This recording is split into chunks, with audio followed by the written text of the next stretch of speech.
नेपालको पूर्वमा कल्की भगवानको अवतार भइसकेको छ भनेर यहाँ कसैले मलाई भन्नुभयो, लेखेर पनि पठाउनु भयो।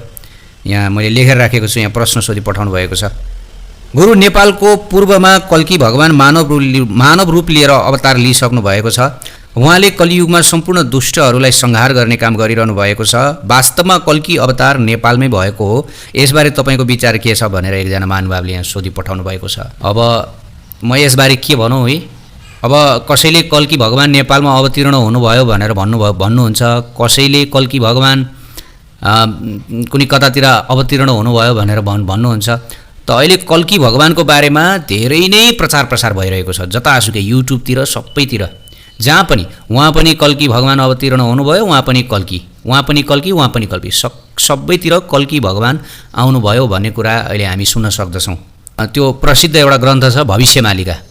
भविष्यमालिकामा पनि भगवान कल्की आइसक्नुभयो, अवतार लिइसक्नुभयो, अहिले उहाँको लीला चलिरहेको छ भनेर व्याख्या गरिएको छ। अनि त्यसै गरी पुराणका कथा भन्नुहुने कथावाचकहरूले पनि होइन, भगवान कल्कीको अवतार अहिले भएको छैन, भगवान कल्कीको अवतार भविष्यमा हुनेवाला छ, यस्तो यस्तो अवस्थामा भविष्यमा हुनेवाला छ भनेर पुराणको कथा भन्ने कथावाचकहरूले पनि भन्ने गर्नुहुन्छ। तर अब यस विषयमा म के भन्छु भन्दाखेरि म तटस्थ छु। म तटस्थ किन छु भन्दाखेरि अब भविष्यमालिका जस्तो महान ग्रन्थ रचना गर्नुहुने अच्युतानन्द दासजी महाराज, अब उहाँको बाणीलाई पनि म निरर्थक भन्न चाहन्न। किन भन्दा भगवान जगन्नाथका महान भक्त हुनुहुन्छ, त्यस कारणले गर्दा अब अहिले भगवान कल्की आइसक्नु भयो भन्नेहरू उहाँहरू पनि भगवानकै भक्तहरू हुनुहुन्छ है। फेरि भगवानकै भक्तहरू हुनुहुन्छ, उहाँहरूले पनि शास्त्रबाटै भनिरहनु भएको छ। त्यस कारणले गर्दाखेरि अब भगवानको भक्तहरूको बाणीलाई अब वृथा भन्नु पनि त्यो म उचित ठान्दिनँ। त्यस कारणले गर्दाखेरि यस विषयमा म चाहिँ तटस्थ छु र उहाँहरूको विचारलाई पनि म गलत भन्दिनँ, र साथसाथै अब कथावाचकहरूको विचारलाई पनि म गलत भन्दिनँ। किनकि पुराणमा लेखिएको छ कि कलियुगको अन्तमा, जब कलियुगको अन्तिम क्षण आउँछ त्यो बेलामा कल्की भगवानको अवतार हुन्छ र कल्की भगवानले के गर्नुहुन्छ त्यो समयमा सबै कुरा व्याख्या गरिएको छ। अब कलियुग भर्खर सुरुवात भएको अवस्थामा छ, 5000 वर्ष कलियुगको बित्यो। कलियुगको आयु भनेको 4,32,000 वर्षको छ। त्यसकारण कथाहरू पुराणहरूमा वर्णन गरेअनुसार कलियुगको आयु अहिले समाप्त हुने अवस्था छैन, अझै 4,27,000 वर्ष बाँकी छ। अब नेपालको पूर्वमा कल्की भगवान आउनुभयो भन्ने जुन यहाँ मलाई प्राप्त भयो, अब यसलाई पनि म कुन रूपमा हेर्छु भन्दाखेरि, हेर्नुहोस्, भगवान कल्की किन आउनुहुन्छ भन्दा भगवान कल्की यो कलियुगको दोष हरण गर्नको लागि, अथवा कलियुगमा जो दुष्टहरू छन्, जो चाहिँ म्लेच्छहरू छन्, विशेष गरी पाप कर्ममा रत रहेका छन्, पाखण्डमा रत रहेका व्यक्तिहरूलाई दण्ड दिन भनेर भगवान कल्की आउनुहुन्छ र सत्ययुगको प्रारम्भ गर्न भनी भगवान कल्की आउनुहुन्छ। तब भगवान कल्कीको यो उद्देश्य पुरा गर्नुहुने साधु सन्त महापुरुषहरू पनि त अहिले धेरै हुनुहुन्छ नि। उहाँहरू पनि यो घोर कलियुग, भीषण कलियुगमा धर्म प्रचारमा लागिरहनु भएको छ, सत्यता दया तपस्याको प्रचारमा लागिरहनु भएको छ, भगवानको भक्तिको प्रचार प्रसारमा लागिरहनु भएको छ। भगवान कल्कीले त अब शास्त्रमा वर्णन गरे अनुसार ठुलो तरबार धारण गरेर उहाँले त्यस समयका जति पनि दुष्ट मनुष्यहरू छन् उनीहरूको संहार गर्नुहुन्छ भनेर लेखिएको छ। सबै आसुर हुन्छन् रे, सबै आसुरिक हुन्छन्, ती सम्पूर्ण आसुरीहरूलाई समाप्त पार्नुहुन्छ भनेर व्याख्या गरिएको छ।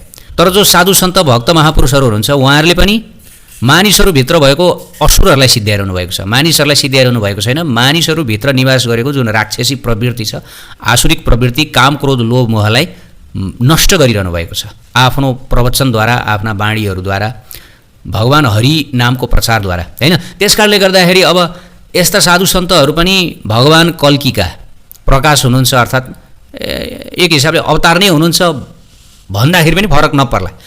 तर शास्त्रीय दृष्टिले हेर्नुपर्दा, पौराणिक दृष्टिले हेर्नुपर्दा चाहिँ अहिले भगवान कल्कीको अवतार भइसक्ने समय त छैन। तर पनि अब यस विषयमा म तटस्थ छु। जसले कल्की भगवान आइसक्नुभयो भन्नुहुन्छ जो भक्तहरूले, उहाँहरूलाई पनि ठिकै छ भन्छु। अब जसले होइन आउनु भएको छैन भन्नुहुन्छ उहाँहरूलाई पनि ठिकै छ भन्छु। तर अब म पुराणको सहारा लिएर के भन्छु भन्दाखेरि, हेर्नुहोस्, श्रीमद् भागवत महापुराणमा के भनिएको छ भन्दाखेरि एक श्लोक आउँछ, सम्बलग्राम मुख्यस्य ब्राह्मणस्य महात्मनः भवने विष्णु यशस्य कल्की प्रादुर्भविष्यति। श्रीमद् भागवत महापुराणको 12औं स्कन्धमा के लेखेको छ भन्दाखेरि भगवान कल्की जो सम्पूर्ण ब्रह्माण्डका स्वामी हुनुहुन्छ, आफ्ना तीव्रगामी घोडा देवदत्तमा सवार भएर हातमा तलवार लिएर पृथ्वीमा विचरण गर्नुहुनेछ, घुम्नुहुनेछ र आफ्ना 8 योग शक्तिहरू र भगवानका 8 विशेष दिव्य गुणहरूको प्रदर्शन गर्दै अद्वितीय तेजले युक्त हुनुहुनेछ र अत्याधिक वेगले एकदमै वेगमा उहाँ हिँडेर उहाँले करोडौँ दुष्ट पाखण्डहरूको चाहिँ संहार गर्नुहुन्छ। र त्यहाँ के भनिएको छ भन्दाखेरि भगवान कल्की सम्भल ग्राममा आउनुहुनेछ र सम्भल गाउँमा आउनुहुनेछ। कसको घरमा आउनुहुन्छ भन्दाखेरि विष्णु यस नाम गरेका आफ्ना भक्त ब्राह्मणको घरमा आउनुहुनेछ भनेर भविष्यवाणी गरिएको छ श्रीमद् भागवत महापुराणमा है।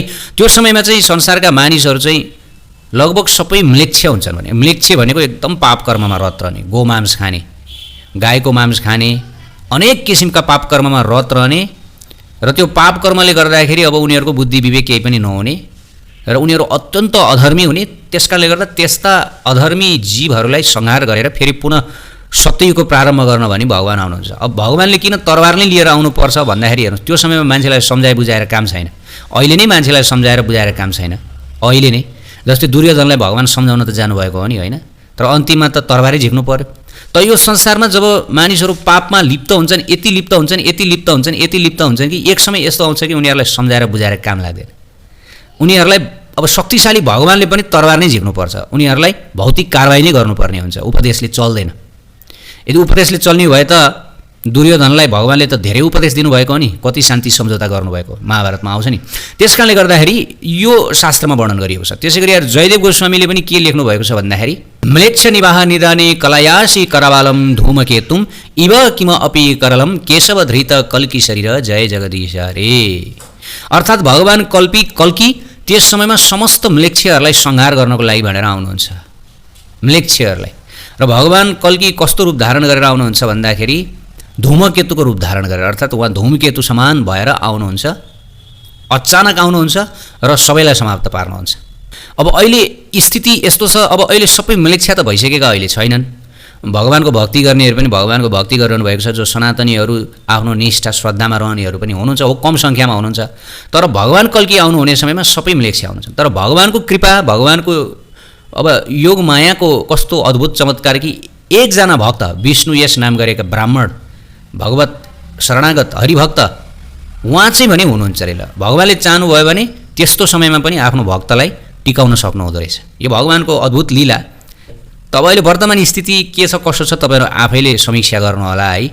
मैले साधु सन्तहरूको मुखारबिन्दबाट अरू के पनि सुनेको छु भन्दाखेरि भगवान कलियुगको त्यस समयमा आउनुहुन्छ अरे जुन समयमा सज्जनहरूको घरमा, राम्रा साधु व्यक्तिहरूको घरमा पनि राधाकृष्णको कथा हुँदैन, हरिकथा हुँदैन।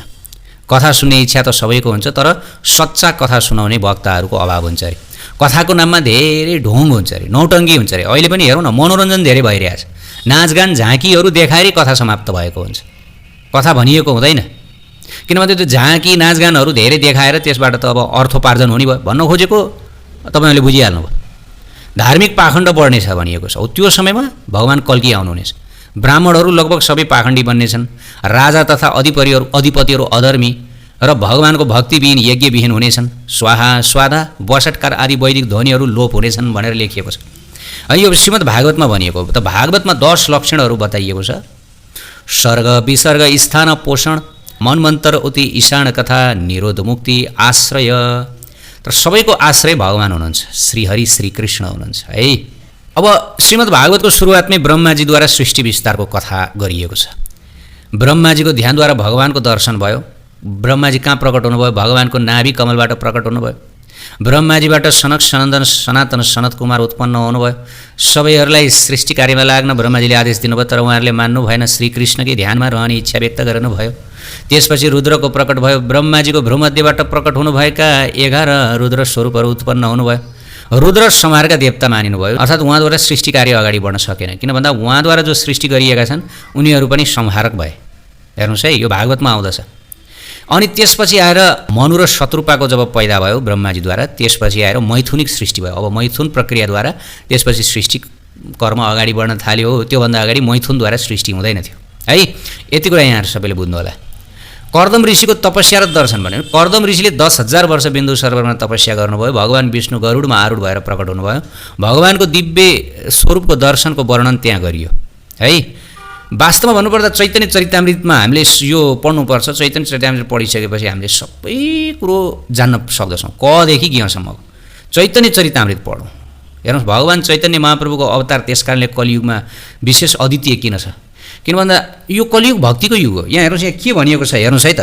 नारायण चतुर्व्यूह मत्स्याद्य अवतार युग मनवन्तार अवतार यताचार सबे आशी कृष्ण अङ्गे हय अवतीर्ण ये छे अवतारे कृष्ण भगवान पूर्ण। ल हेर्नुहोस्, चैतन्य चरितामृतको आदि लीलामा भनियो के भन्यो भन्दाखेरि जब श्रीकृष्ण यस धराधाममा लीला गर्नको लागि वृन्दावनको गोकुलमा अवतीर्ण हुनुभएको थियो, त्यो समयमा श्रीकृष्णको शरीरभित्र भगवानका सम्पूर्ण स्वरूपहरू निवास गर्नुभएको थियो। सम्पूर्ण अवतारहरू श्रीकृष्णभित्रै, यही भनिएको छ चैतन्य चरितामृतमा। श्रीकृष्णभित्र वराह वामन कुर्म श्री नरसिंह राम भगवान कल्की भगवान बुद्ध सबै श्रीकृष्णमा निवास गर्नुभएको थियो अरे। किन भन्दा श्रीकृष्ण अवतार हुनुहुन्न अरे, अवतारी हुनुहुन्छ। श्रीमद् भागवतको सुरुवातमै भनियो एते च अंशकला पुंस कृष्णस्तु भगवान स्वयं। श्रीकृष्ण स्वयं भगवान हुनुहुन्छ है, उहाँ भगवान मात्र होइन, उहाँ स्वयं भगवान हुन्छ। भगवानका पनि भगवान भनेर श्रीमद् भागवतको सुरुवातमै व्यासजीले भन्नुभयो। हेर्नुहोस् है, त्यही कुरो चैतन्य चरितामृतमा नि भन्यो कसरी उहाँ भगवानको पनि भगवान भन्दाखेरि, किन उहाँले अवतार लिनु हुँदाखेरि यहाँ हेर्नुहोस् न, नारायण चतुर्व्यूह मत्स्यादि अवतार भगवान चतुर्भुजी नारायणका जति पनि रूपहरू सबै श्रीकृष्णमा समाहित हुनुहुन्थ्यो अरे। अर्थात् श्रीकृष्ण अवतार लिएर आउनु हुँदाखेरि उहाँको शरीरमै आउनुभएको थियो अरे। अनि यहाँ चैतन्य चरितामृतमा के भनिएको छ भन्दा अतएव विष्णु तखन कृष्ण रे शरीरे विष्णुद्वारा करे कृष्ण असुर संहारे। यो असुरहरूलाई मार्ने होइन, पुतना अगासुर बगासुरहरूको वध गर्ने यो काम मुरली बजाउनु हुने राधारानीसँग विलास गर्नुहुने श्रीकृष्णले गर्नुभएको होइन। ब्रजेन्द्र नन्दन श्रीकृष्ण राधानाथ श्रीकृष्णले गर्नुभएको होइन अरे। चैतन्य चरितामृतमा भन्यो कसले गर्नुभएको रे भन्दाखेरि यो गर्नुभयो भगवान् विष्णुले रे। कसरी गर्नुभयो अरे भन्दा अतएव विष्णु तखन कृष्ण रे शरीरे, कृष्णजीको शरीरमा भगवान् विष्णु निवास गर्नुभएको थियो र जब जब पनि असुरहरू मार्ने त्यो समय आउँथ्यो, त्यो लीला आउँथ्यो, श्रीकृष्णको शरीरबाट भगवान् विष्णु प्रकट हुनुभयो र विष्णुले असुरहरूलाई मार्नुहुन्थ्यो, पुतना अगासुर बकासुर कंस आदि है। त श्रीकृष्ण त प्रेम पुरुषोत्तम हुनुहुन्छ, उहाँले त केही पनि मार्नुहुन्न, उहाँले त यो मारकाट लीला नै गर्नुहुन्न। चैतन्य चरितामृतमा भनिएको छ भगवान्ले मारकाट लीला गर्नुभयो त्यो नराम्रो होइन। किन भन्दा भगवानको मारकाट लीला पनि यथार्थमा त्यो असुरहरूलाई उद्धार गर्ने एउटा प्रक्रिया हो। भगवानको हातले जति पनि असुरहरू मारिए उनीहरू सबले मोक्ष प्राप्त गरे, कसैले धाम प्राप्त गरे भनेर शास्त्रमा भनिएको छ। मनुष्यले मारकाट गर्नु र भगवान्ले मारकाट गर्नुमा एउटै मानिँदैन है, यो भ्रमबाट बाहिर निस्कौँ। त शास्त्रमा भगवानको मारकाट लीला सुन्यो भने पनि सबै पापहरू नष्ट भएर जाने भनेर व्याख्या गरिएको छ महाभारतमा। त अब श्रीकृष्णको वास्तविक उद्देश्य के हो त? अब मारकाट गर्नु त उहाँको उद्देश्य रहेनछ त, असुरहरूलाई मार्ने। असुरहरूलाई नमार्ने हो भने उहाँको वास्तविक उद्देश्य के रहेछ त भन्दाखेरि अब त्यो पनि चैतन्य चरितामृतमा भनिएको छ प्रेम रस निर्यास करिते आस्वादन रागमार्ग भक्ति लोके करिते प्रचार। औ ल श्रीकृष्ण आउनुको मुख्य उद्देश्य चाहिँ प्रेम रस निर्यास, अर्थात् आफ्ना भक्तहरूसँग वृन्दावनको ब्रजको प्रेम रस, आफ्ना सखी मञ्जरीहरूसँग प्रेम रस, आफ्ना सखा भक्त सुबल सिदाम जस्ता भक्तहरूसँग प्रेम रस, नन्द यशोदा जस्ता वत्सल्य रसका भक्तहरूसँग प्रेम रस, श्री प्रेम प्रेम प्रेम प्रेम। त्यसकारणले श्रीकृष्णलाई प्रेम पुरुषोत्तम भनिन्छ। प्रेम, उहाँलाई प्रेम मात्र मनपर्छ, उहाँको लीला नै प्रेम हो। उहाँको लीलामा हामी हेरौँ प्रेम मात्र देख्छौँ होइन, असुरवध आदि उहाँको लीलामा छैन। बाँसुरी बजाउने, ब्रजगोपीहरूका साथमा सखीहरूका साथमा उहाँहरूलाई साथमा लिएर प्रेममा रमाउने, विलास गर्ने, कुञ्जनी कुञ्ज लीला गर्ने होइन, रस लीला गर्ने। त चैतन्य चरितामृत पढ्नुपर्छ। रसिक शेखर कृष्ण परम करुण यही दुई हेतु हैते इच्छा र उद्गम।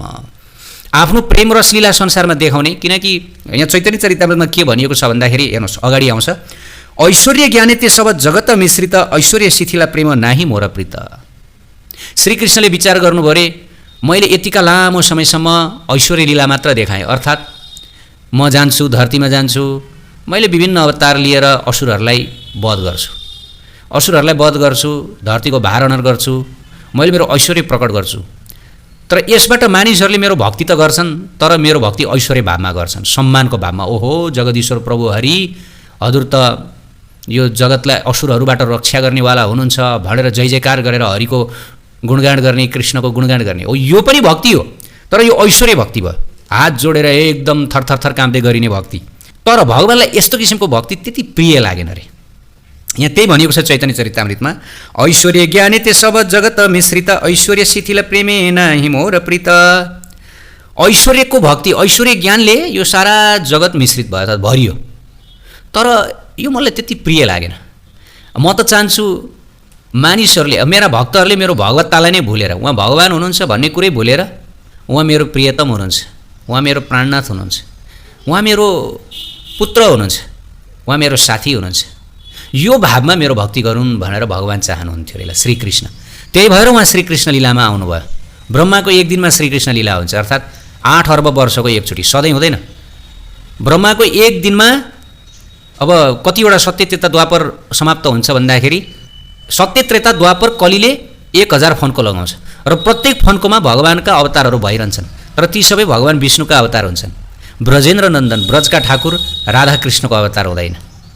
ब्रजका ठाकुर राधाकृष्णको अवतार त ब्रह्माजीको एक दिनमा मात्र हुन्छ भनेर चैतन्य चरितामृतमा भनिएको छ। त्यही भनिएको छ, हेर्नुहोस्, आमा नै ईश्वरे मानी आमा नाके हिन, तार प्रेम बसे आमी नाही अदिन। मलाई ईश्वर परमेश्वर जगदीश्वर मानेर मेरो भक्ति गरेर म त्यस्तो भक्तको वशमा पर्दिनँ भनेर श्रीकृष्णले भन्नुभयो। अनि म कस्तो भक्तिको वशमा पर्छु भन्दाखेरि आमा के त जे भक्त भजे जेही भावे, तार शेषे भावे भजी ये मोर स्वभावे। मलाई त भक्तहरूले भावसहित भजन गरेमा त्यो मलाई प्रिय लाग्छ र म त्यस्ता भावग्रही भक्तहरूको वशमा पर्छु। अथवा भावग्रही भनेको कस्तो हुँदो रहेछ तपाईँ सुन्नुहोस् है।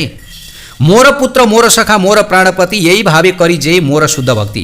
अपना के बढे माने आमारे समहीन, सर्वभावे आमी है ताहार अधीन। ल हेर्नुहोस्, श्रीकृष्णको अवतारको मुख्य उद्देश्य के हो त? ल हेर्नुहोस् है। अर्थात् यदि भक्तले श्रीकृष्णलाई मेरो प्रियतम हुनुहुन्छ, श्रीकृष्ण त मेरो प्रिय हुनुहुन्छ, मेरो प्रियतम हुनुहुन्छ भनेर भक्ति गर्छ भने म उसको अधीनमा हुन्छु रे।